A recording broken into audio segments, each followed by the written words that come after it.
사도행전 11장 1절서부터 18절까지 찾으실 줄 알고 한 절씩 저와 함께 교독하겠습니다. 이에 있는 사도들과 형제들이 이방인들도 하나님의 말씀을 받았다함을 들었더니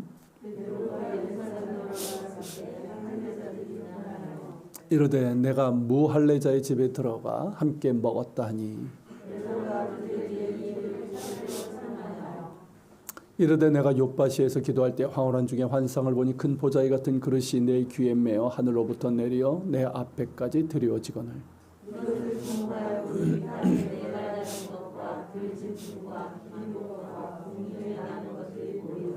또 들으니 소리 있어 내게 이르되 베드로야 일어나 잡아먹으라 하거늘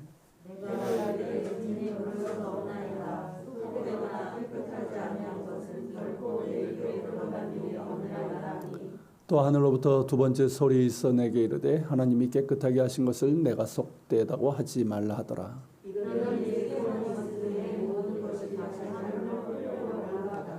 마침 세 사람이 내가 유숙한 집 앞에 서 있으니 가이사랴에서 내게로 보낸 사람이라.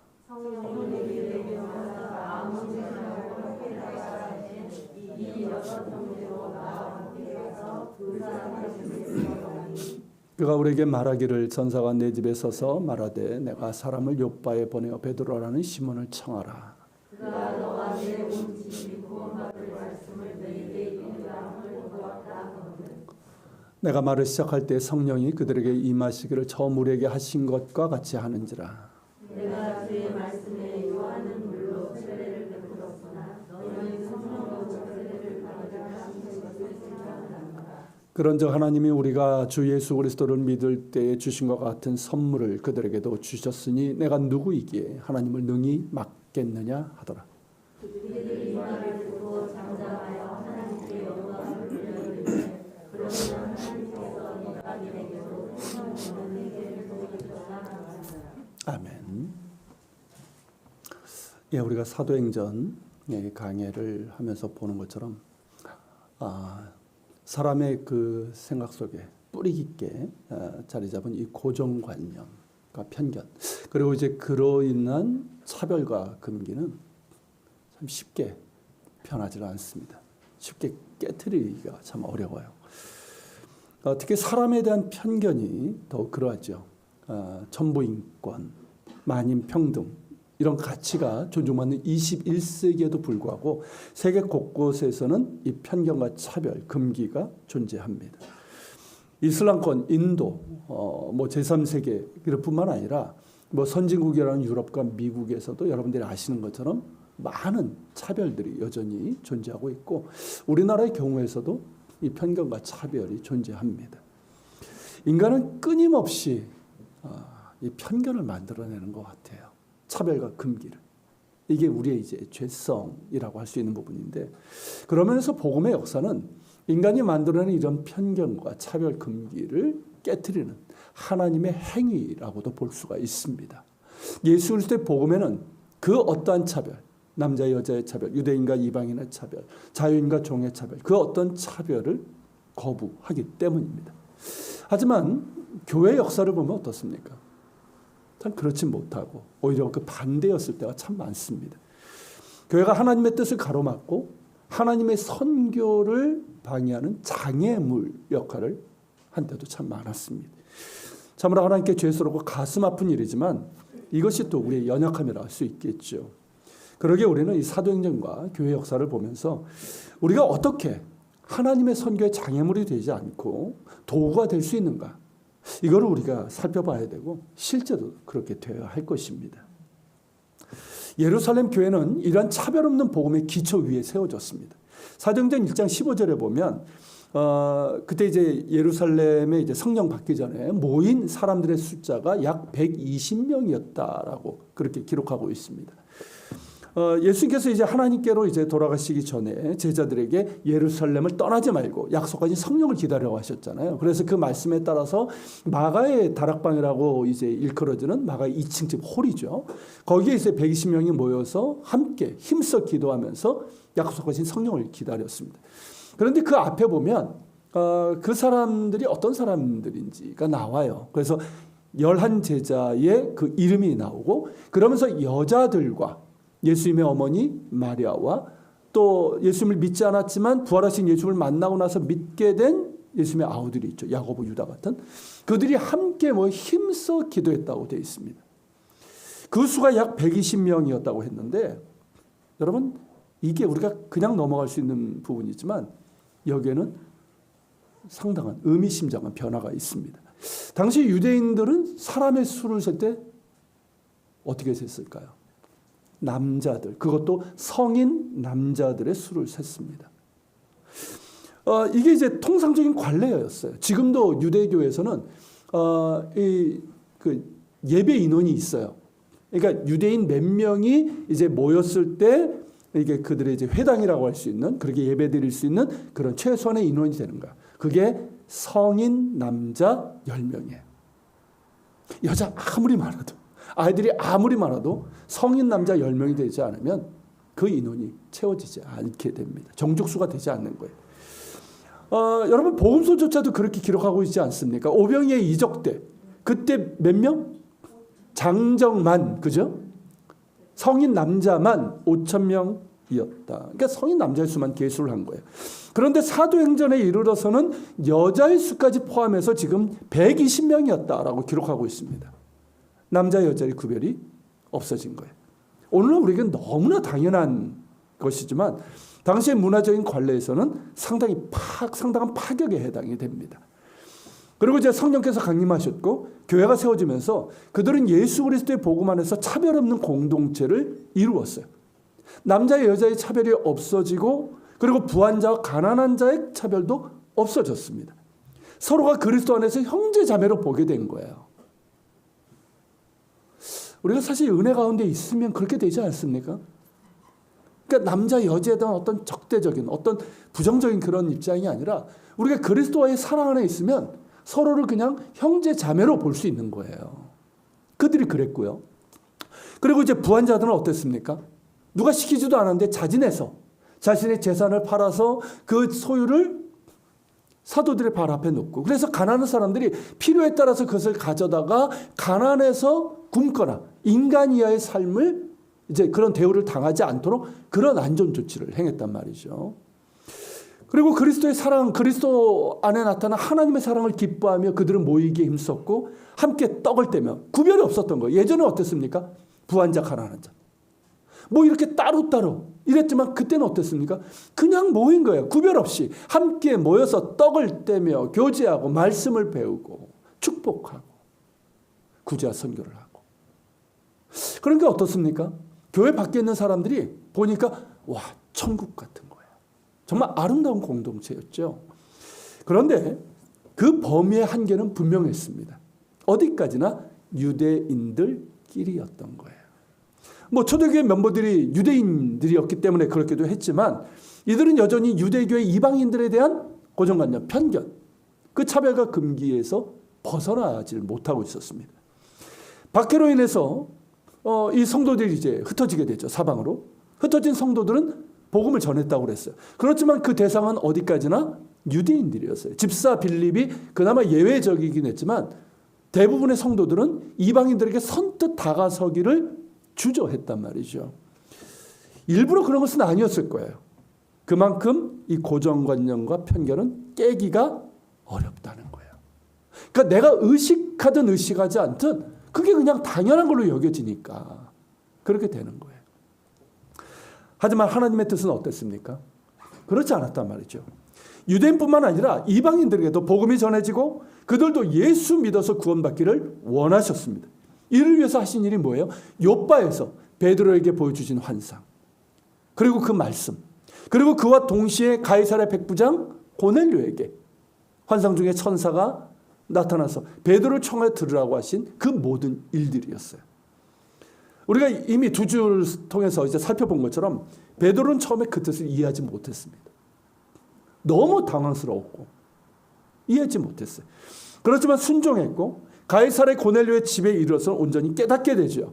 그러면서 복음을 전할 때 성령께서 임하시는 것으로 인해서 이 이방인들도 복음을 듣고 구원받는 것이 하나님의 뜻임을 확신하게 됩니다. 본문은 그 후에 예루살렘에서 있었던 일에 대한 기록이에요. 가이사랴 고넬료의 집에 얼마간 머문 이 베드로 일행은 예루살렘을 향합니다. 누가 불러서 간 것이 아니라 베드로 스스로 간 거예요. 그가 뭐 교회 지도자이기도 했지만 아마도 이 자신이 경험한 이 놀라운 일들을 전하기 위해서였을 겁니다. 그렇지 않겠습니까? 아니 이방인들도 이렇게 복음을 듣고 영접할 때 성령이 임하시는 것을 보았는데 이 놀라운 일을 전해야죠. 교회에다 전해야죠. 하지만 그를 기다린 것은 환영이 아니라 비난이었습니다. 이미 가이사랴에서 있었던 일들이 예루살렘에 퍼져 있었던 거예요. 예루살렘 교회에 다 알고 있었던 거죠. 마치 기다렸다는 듯이 베드로가 예루살렘에 도착하자마자 할례자들이 그를 비난합니다. 무할례자의 집에 들어가 먹었다는 것이에요. 할례자는 나중에 자세히 보겠지만 유대인들 중에 강경파를 말합니다. 그리고 무할례자는 할례받지 않은 이방인들을 뜻하는 거예요. 그러니까 할례받은 유대인으로서 사도로서 할례받지 않은 이방인들에게 집에 들어가서 그들과 함께 먹고 함께 교제를 나눴다는 비난이에요. 금기를 깨뜨렸다는 그런 비난입니다. 베드로가 예수님의 이제 수제자고 사도이고 교회 지도자라는 것을 보면 굉장히 공격적인 비난입니다. 왜 이들이 이렇게까지 비난을 했는지도 이제 잠시 후에 좀 보도록 하겠습니다. 자, 자신을 비난하는 사람들에게 베드로는 어떻게 합니까? 아니 이것들이 감히 사도인 나의 권위에 도전해? 이러지 않았단 말이죠. 성내지 않았어요. 차례대로 설명을 합니다. 사랑은 성내지 않습니다. 사랑은 온유하고 친절합니다. 그렇게 베드로는 성내지 않고 오히려 온유하고 친절하게. 정말 예전의 베드로가 아니에요. 예전 같았으면 뭐 난리 났을 겁니다. 그렇게 이제 자기가 경험한 일들을 하나하나 설명을 합니다. 그러니까 하나님의 뜻을 알고 순종한 사람, 그리고 그 은혜를 경험한 사람들에게서 나타나는 모습이죠. 자, 베드로는 이제 차례대로 설명을 하죠. 자신이 욥바 무두장이 시몬의 집에서 옥상에서 기도할 때 어떻게 주께서 이 부정한 짐승으로 가득 찬 보자기 이걸 보여주셨는지, 그리고 이것을 잡아먹으라 했을 때 나는 이 부정한 것들을 먹지 않는다고 거절한 일들, 그럼에도 불구하고 먹으라 하시고 하나님께서 깨끗하게 하신 것을 네가 어찌하여 속되다 하느냐 하셨던 그 모든 일들을 전했습니다.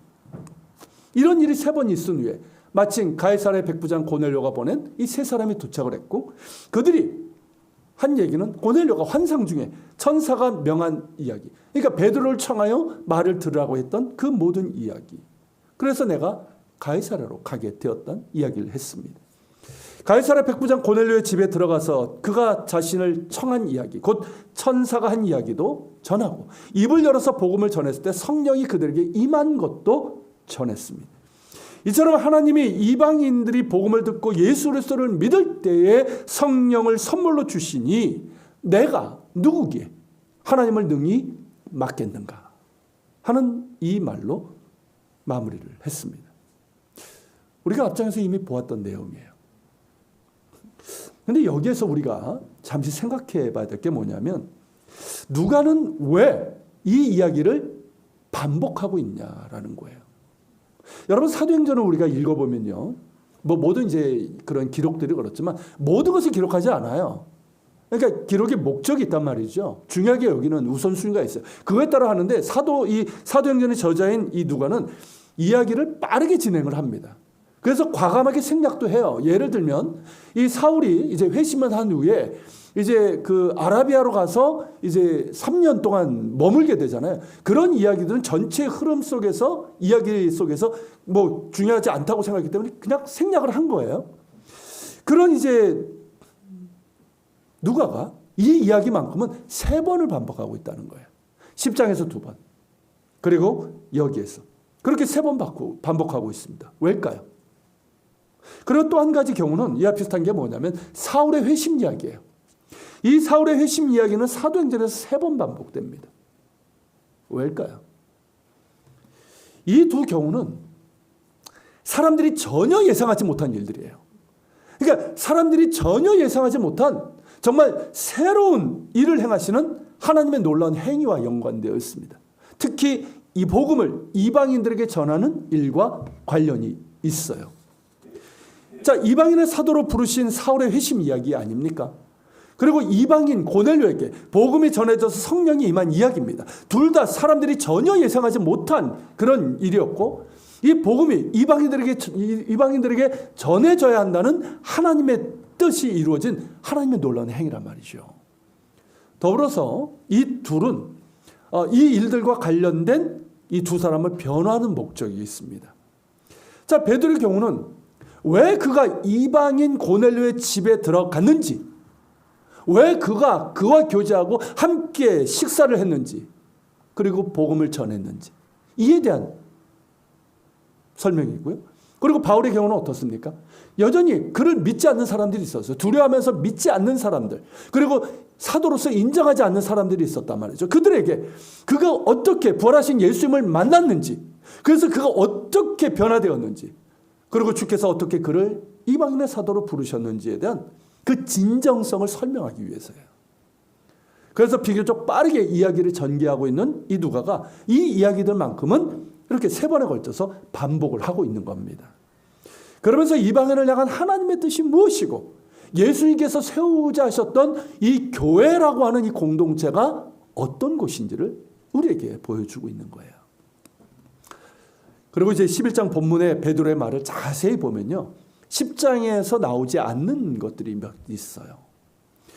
이를 통해서 이제 베드로가 분명하게 전하고자 하는 메시지가 무엇인지를 우리가 또 알 수가 있습니다. 첫째는 베드로는 이렇게 말합니다. 천사가 이제 고넬료에게 한 말이 뭐냐? 그게 베드로가 전하는 복음을 듣고 고넬료와 그의 집안이 구원을 받을 것이라, 그 말을 했다라고 그렇게 전합니다. 13절 14절이 그 내용이죠.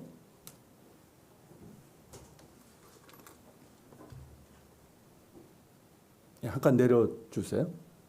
자, 여기 보면 뭐라고 합니까? 내가 사람을 욥바에 보내어 베드로라는 시몬을 청하라. 그가 너와 내 온 집이 구원을 받을 말씀을 내게 이르리라 함을 보았다. 이렇게 말해요. 자, 10장에 보면 천사가 고넬료에게 뭐라고 얘기합니까? 지금 사람들을 보내어 베드로라는 시몬을 청하라고만 얘기를 했고요. 그리고 고넬료의 지시에 따라서 베드로에게 간 사람들은 그가 거룩한 천사의 지시를 받아 당신을 그 집으로 청하여 말을 들으려 함이니, 이렇게 말하고 있어요. 고넬료 역시 베드로에게 이제 우리는 주께서 당신에게 명하신 모든 것을 듣고자 하여 다 하나님 앞에 있나이다 라고 했습니다. 그러니까 고넬료가 주께서 당신에게 명하신 모든 것이라고 한 것을 베드로는 뭐라고 얘기하고 있습니까? 너와 내 온 집이 구원받을 말씀이라고 얘기하고 있는 것이에요. 실제로 그러지 않습니까? 주의 천사가 고넬료에게 베드로를 청하라고 한 이유가 뭡니까? 다른 거 아니에요. 복음을 듣게 하기 위해서죠. 베드로는 이 사실을 깨달은 거예요. 그리고 여기서 베드로의 강조점은 누구든지 예수 그리스도를 구주로 믿을 때 구원을 받는다는 이 사실입니다. 즉 고넬료가 이 종교 다원주의자들이 이걸 가지고 자꾸 얘기를 하기 때문에 그래요. 고넬료는 어떤 사람입니까? 이방인이지만 유대교 신앙을 받아서 하나님을 믿는 경건한 이방인이었단 말이죠. 그래서 그가 이미 구원받았고, 그렇기 때문에 구원받은 그에게 이 베드로를 청해서 예수님에 대한 이야기를 전해주는 것은 일종의 보너스다, 이렇게 얘기하는 사람들이 있어요. 전혀 그렇지 않습니다. 예수 그리스도를 믿을 때 죄 용서의 구원을 받습니다. 이런 유대인들에게도 마찬가지잖아요. 당시 유대인들은 자신들은 아브라함의 후손이라는, 자손이라는 이유만으로도 천국행이다, 구원을 받는다라고 그렇게 생각을 했습니다. 그러나 세례 요한이 뭐라고 얘기합니까? 그들에게 회개를 촉구했어요. 회개하지 않으면 너희가 하나님 나라에 들어갈 수 없다라고 그렇게 얘기했습니다. 그리고 성령으로 회개의 세례를 줄 분이 누구다? 메시아 예수님이라고 증언을 했습니다. 그리고 오순절 성령 강림으로 각 사람의 입에서 나온 방언은 뭐였습니까? 예수 그리스도를 통해서 하나님께서 행하신 구원의 역사예요. 그것을 성령께서 임하셨을 때 각 사람의 입에서 방언을 통해서 그렇게 증언하게 하셨단 말이죠. 그리고 베드로가 처음 복음을 전했을 때 그 듣는 자들이 마음에 찔려서 우리가 어찌할 거라고 하죠. 그때 베드로가 뭐라고 얘기합니까? 너희가 회개하고 예수 그리스도의 이름으로 세례를 받으라, 그리하면 죄사함을 받으라 했습니다. 그리고 베드로와 요한이 성전 미문에 태어나서부터 걷지 못하는 그 사람을 고친 일과, 그리고 이제 성전에서 예수 그리스도의 복음을 전한 그 일로 공에 잡혀갔죠. 그때 증언한 이야기가 뭡니까? 다른 이로서는 구원을 받을 수 없나니 천하 사람 중에 구원을 받을 만한 다른 이름을 우리에게 주신 일이 없음이니라. 이걸 분명하게 선포를 했어요. 죄사함의 구원은 회개하고 오직 예수의 이름을 믿을 때만 주어집니다.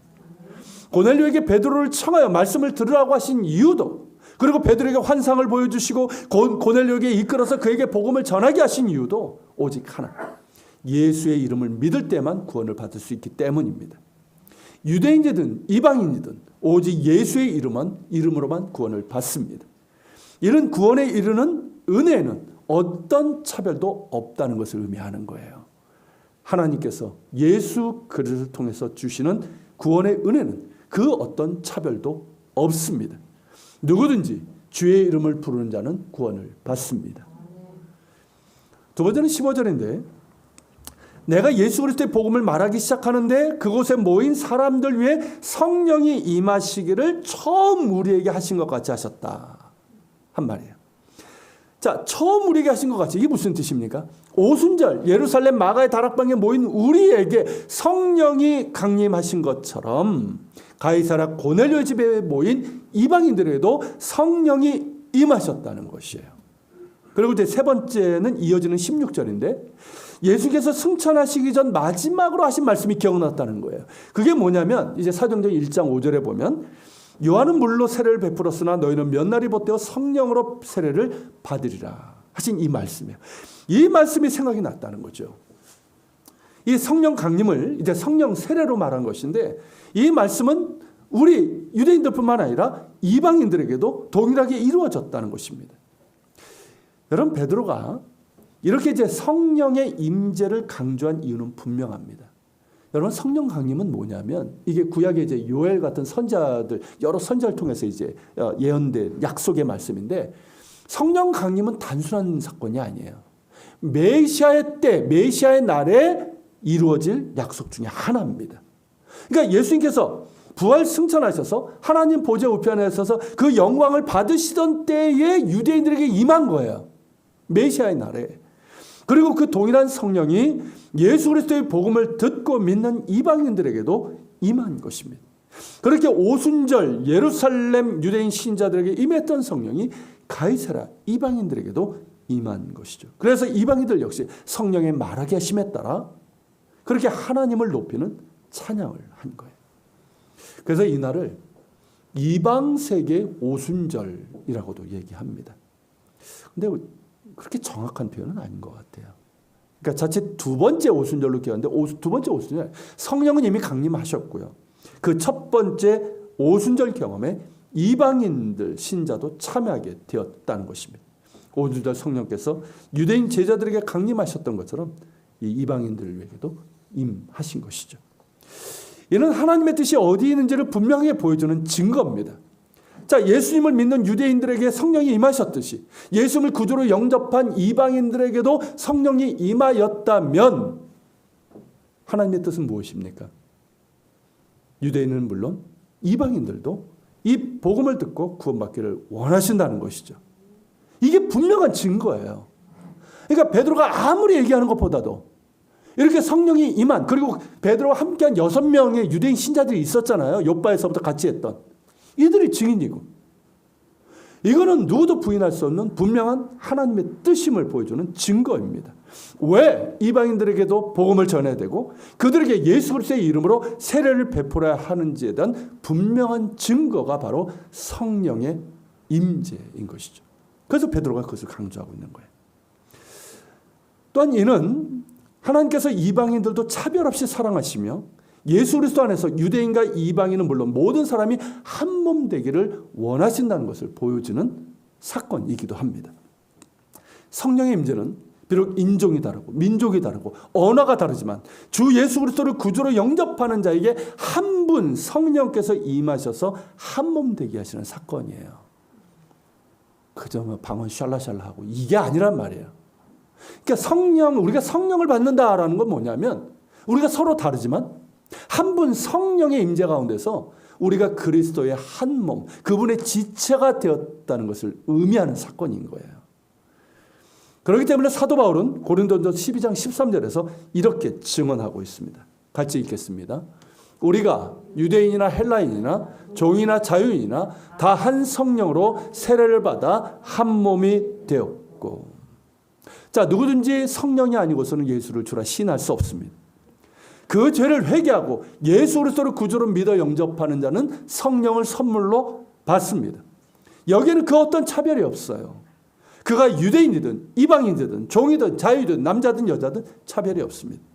예수 그리스도를 구주로 믿는 우리는 모두 다 성령으로 세례를 받아 한 몸이 되었습니다.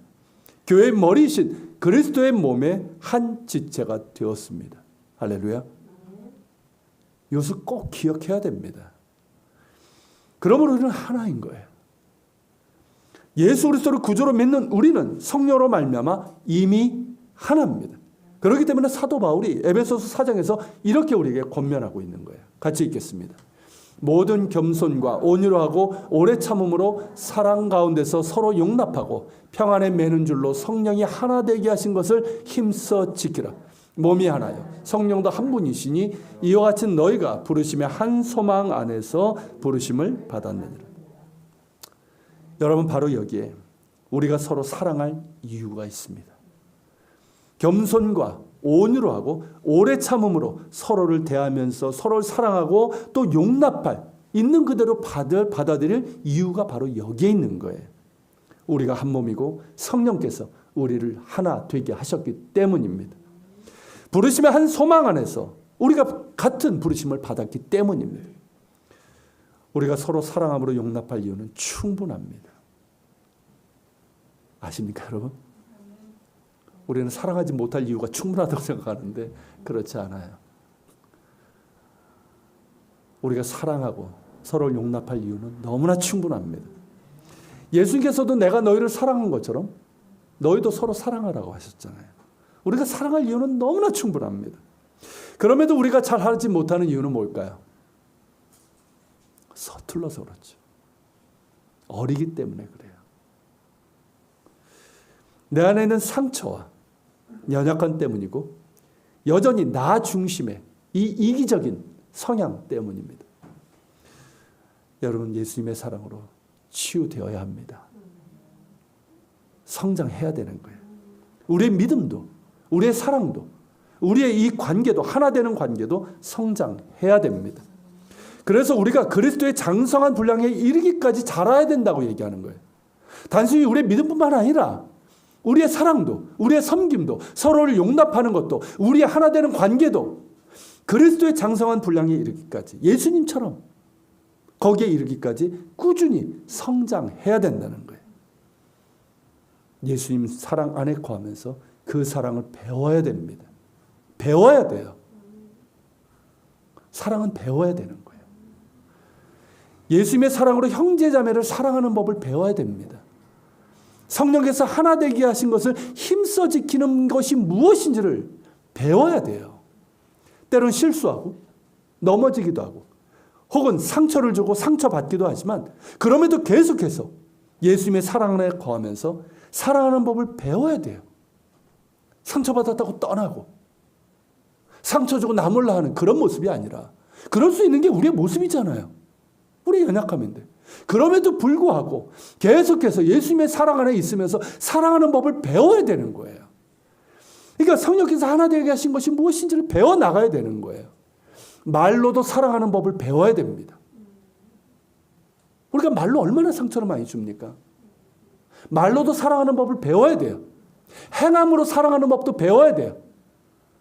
말은 근사하게 해놓고 아무것도 안 하는 석빈 강정과 같은 그런 사랑이 아니라 정말 행함으로도 나의 물질과 내가 있는 것으로도 사랑하는 법을 배워야 되는 거예요. 그런 가운데서 어떻습니까? 우리가 서로 사랑함으로 하나 되길 원하는 것. 이게 하나님의 뜻이라는 거죠. 우리에게 한 성령, 한 분 성령을 우리에게 주신 이유가 바로 여기에 있습니다. 하나님의 뜻은 우리가 서로 다르지만 한 분 주 예수 그리스도를 믿는 믿음 안에서 한 분 성령을 받은 사람들로서 한 분 하나님을 예배하는 자들로서 우리가 하나 되길 원하시고 성령께서 이미 하나 되게 하신 것을 힘써 지키는 우리가 되길 원하시는 거예요. 그럼 우리가 될 수 있길 바랍니다. 함께 배워나갑시다. 함께 배우는 거예요. 저도 배우고 여러분들도 배우는 거예요. 그리고 상대방이 좀 실수하고 아이씨 뭐 잘해 뭐 이런 생각이 들지라도 용납하는 거예요. 겸손과 온유로 오래 참음으로 서로를 용납하는 거죠. 나도 그런데 용납하면서 그렇게 배우고 그러면서 우리가 조금씩 성장하는 거 아닙니까? 그죠? 그럼 우리가 될 수 있기를 바랍니다. 그래서 올해보다 내년 우리의 이 사랑의 사귐, 섬김도 더 성숙해지고 얼마나 좋아요. 그죠? 그럼 우리가 될 수 있기를 축복합니다. 베드로의 결론적인 선포는 17절이에요. 자, 같이 읽어볼까요? 그런즉 하나님이 우리가 주 예수 그리스도를 믿을 때 주신 것과 같은 선물을 그들에게도 주셨으니 내가 누구이기에 하나님을 능히 맡겠느냐 하더라. 그렇죠. 이처럼 하나님께서 우리가 주 예수 그리스도를 믿을 때에 성령을 주신 것처럼 그들에게도 이방인들에게 주셨으니 내가 누구이기에 하나님을 막을 수 있겠느냐.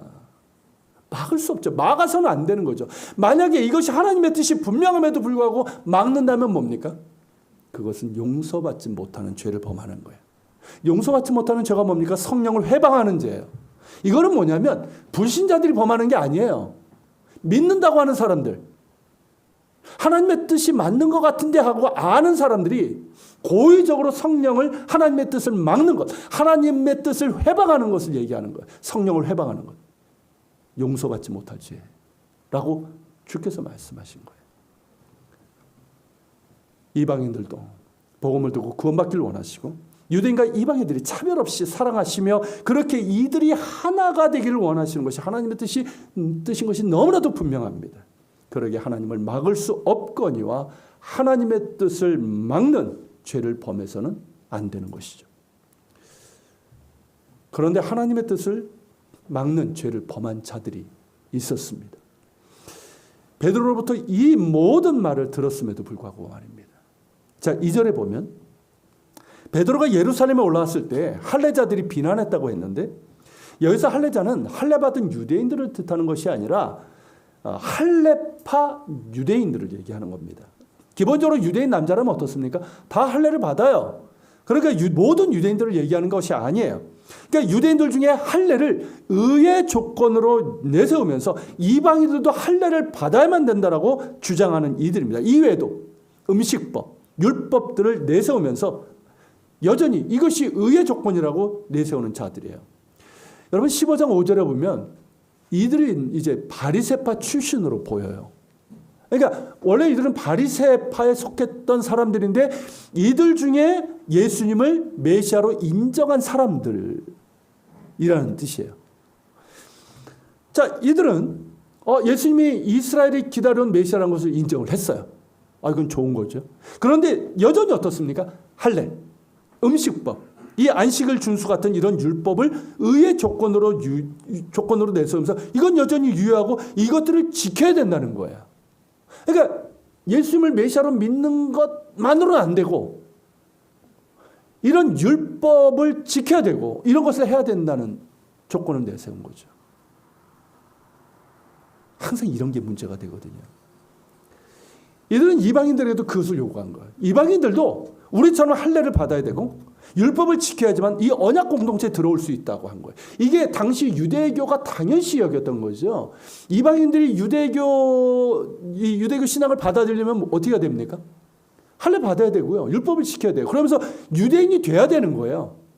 이것처럼 똑같이 이방인들에게 이걸 요구하고 그래야지만 우리 이 언약 공동체, 교회라고 하는 이 공동체에 들어올 수 있다고 주장한 사람들이에요.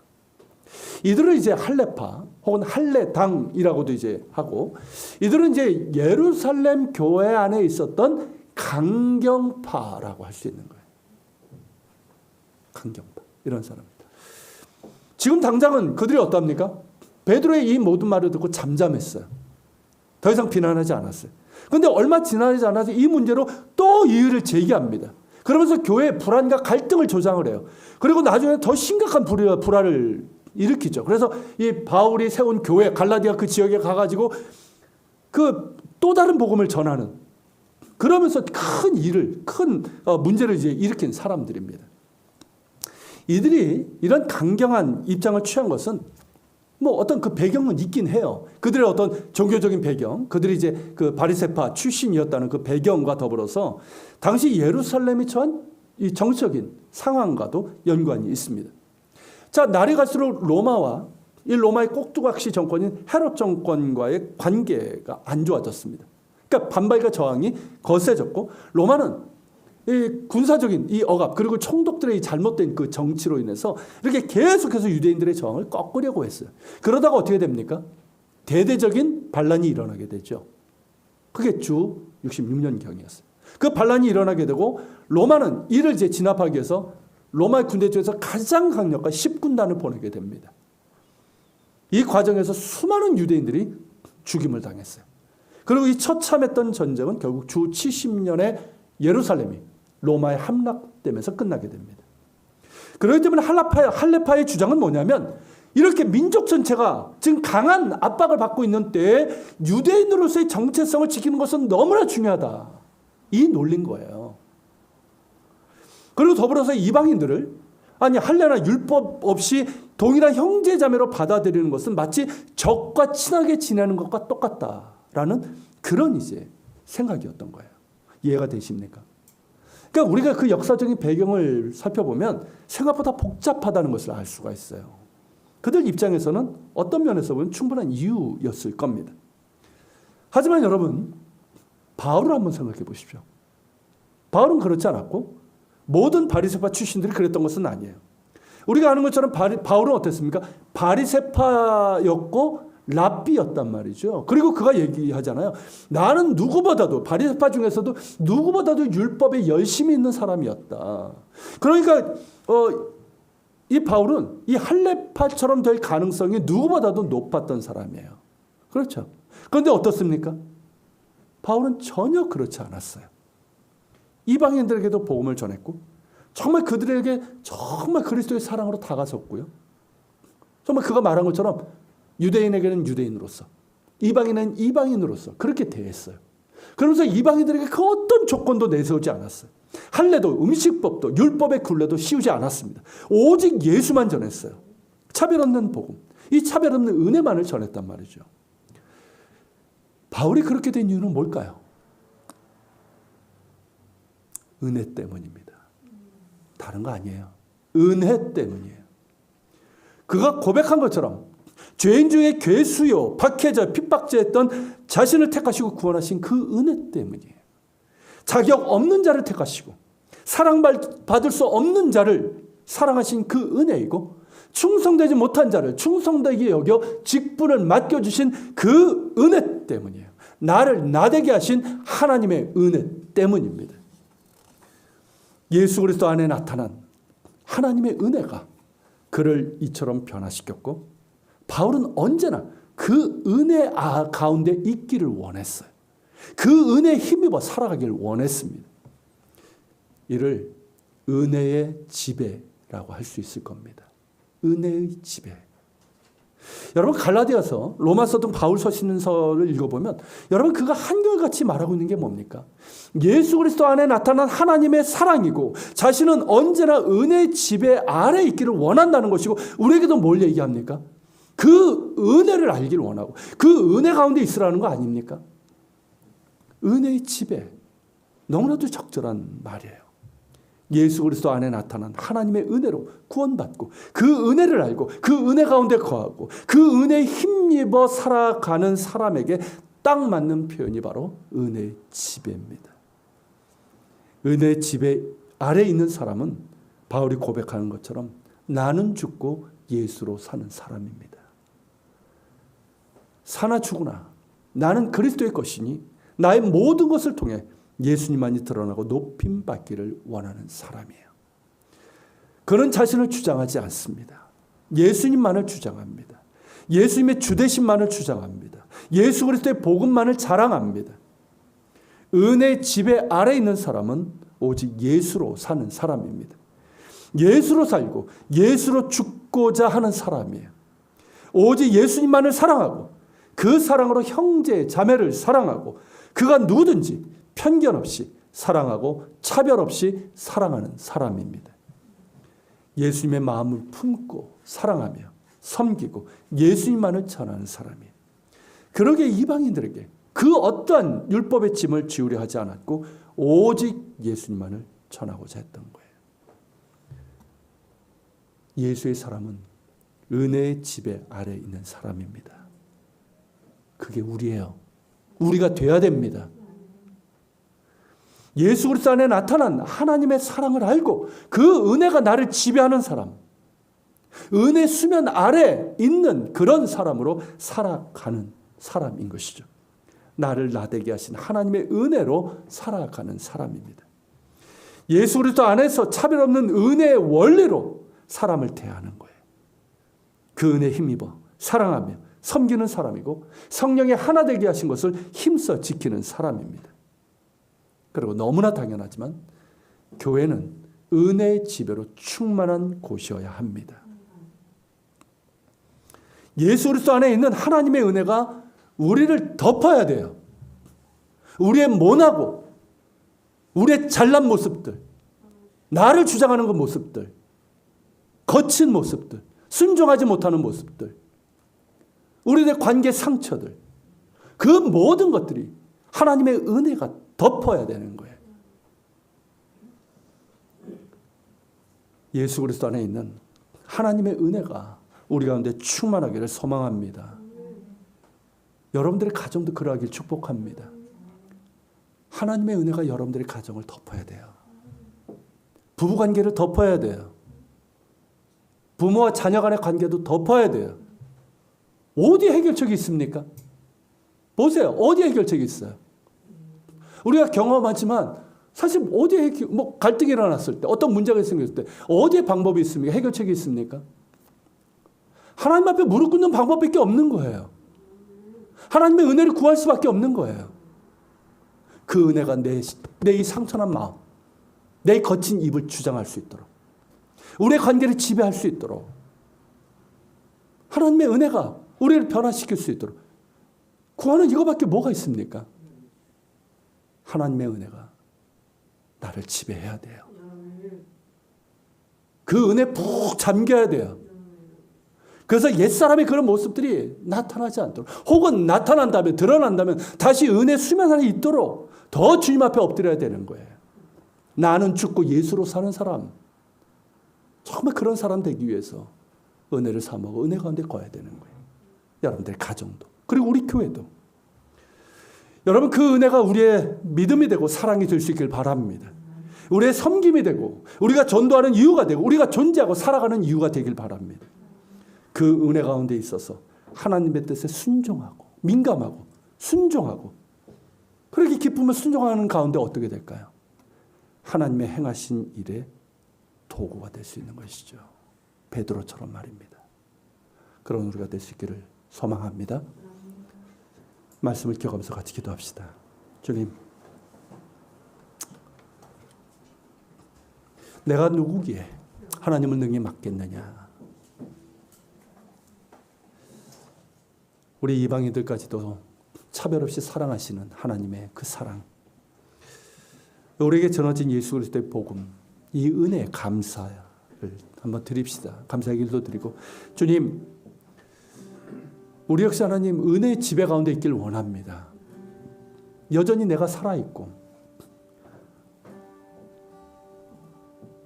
하나님 나의 모든 것, 나의 상처, 우리의 관계, 하나님 우리의 가정도, 하나님 우리 교회도 예수 그리스도 안에 있는 하나님의 은혜 지배 아래 있길 원합니다. 날마다 주님 앞에 나가게 하시고 십자가 앞에 엎드리게 하시고, 정말 나는 죽고 예수로 사는 은혜 지배 아래 있는 그런 사람들 될 수 있도록 도와주시옵소서. 우리 같이 기도하며 주님 앞에 나갑시다.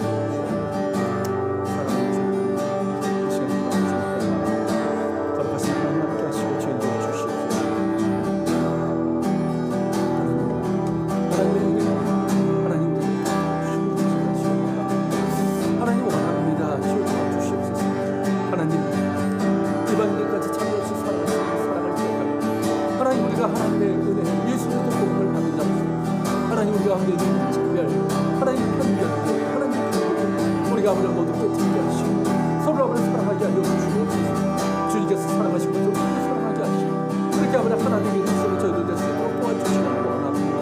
또한 하나님 은혜 집에 아버지 있길 원합니다. 하나님 더 은혜를 알길 원합니다. 그 은혜가 어디 있길 원합니다. 그 은혜가 나를 지배하며 나의 가치관, 나의 삶, 나의 관계 모든 것을 나를 주장하기를 원합니다.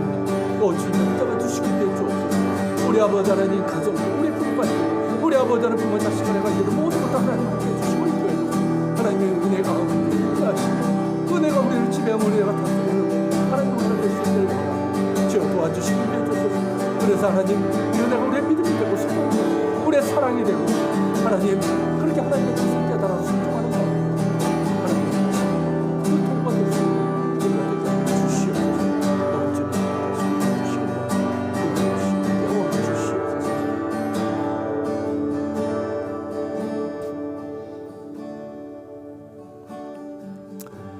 하나님의 은혜를 찬양합니다.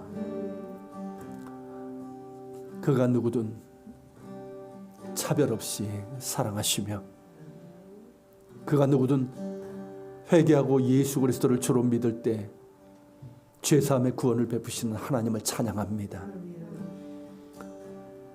이것이 하나님의 은혜이고 우리가 하나님의 그 은혜를 맛본 사람들입니다. 이런 하나님의 은혜가 없었다면 어찌 이방인인 우리가 예수 그리스도를 믿어 하나님의 자녀가 될 수 있겠나이까. 이 은혜를 주신 하나님 감사합니다.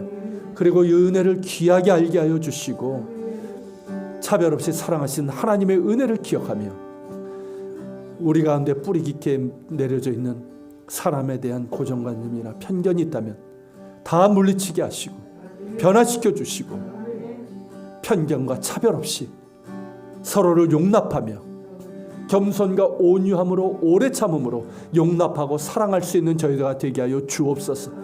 성령께서 하나 되게 하신 것을 힘써 지켜나가게 하여 주옵소서. 여전히 서툽니다. 모릅니다. 어립니다. 그러나 주님 배우게 하여 주시고 열심히 배우는 가운데 하나님 더욱더 성숙할 수 있는 우리가 되게 하여 주옵소서. 그리고 무엇보다 하나님 은혜의 지배 가운데 있길 원합니다. 예수 그리스도 안에 나타난 하나님의 은혜가 나를 온전히 덮기를 원합니다. 푹 잠기게 하여 주옵소서. 나의 옛사람이 드러나 있다면 다시금 십자가 앞에 무릎 꿇게 하시고 그 은혜에 푹 잠겨 나는 죽고 예수로 사는 사람 될 수 있도록 도와주옵소서. 하나님의 은혜가 나의 믿음의 기초가 되고 내가 사랑하는 원리가 되고 나의 가치가 되고 나의 삶의 이유가 되고 능력이 되길 원합니다. 그런 가운데 하나님의 뜻에 민감하고 기쁘게 순종하고 그래서 하나님의 일하심에 도구가 될 수 있는 우리가 되게 하여 주옵소서. 하나님 예배드리며 또한 예물을 주께 드립니다. 이 예물에 담겨져 있는 우리의 마음을 살펴 주옵소서. 10의 1조와 감사의 예물과 주일의 예물, 선교의 예물이 있사오니 하나님 받으시고 이것을 통해서 주의 영광을 드러내 주시옵소서. 이제는 우리 주 예수 그리스도의 은혜와 아버지 하나님의 그 크신 사랑과 성령님의 감화 감동 교통 역사하심이 차별 없이 우리를 사랑하시며 누구든지 회개하고 주 예수 그리스도를 믿는 자에게 구원을 베푸시는 하나님의 은혜, 그 은혜에 감사하며 또 그 은혜를 입은 자답게 더욱더 성령께서 하나 되게 하신 것을 힘써 지켜나가길 원하고 또한 그 은혜의 지배 아래 있기를 원하는 우리 모든 성도들 머리 위에 이들이 살아가는 삶의 자리 위에 우리 예안교회와 이 땅에 있는 교회들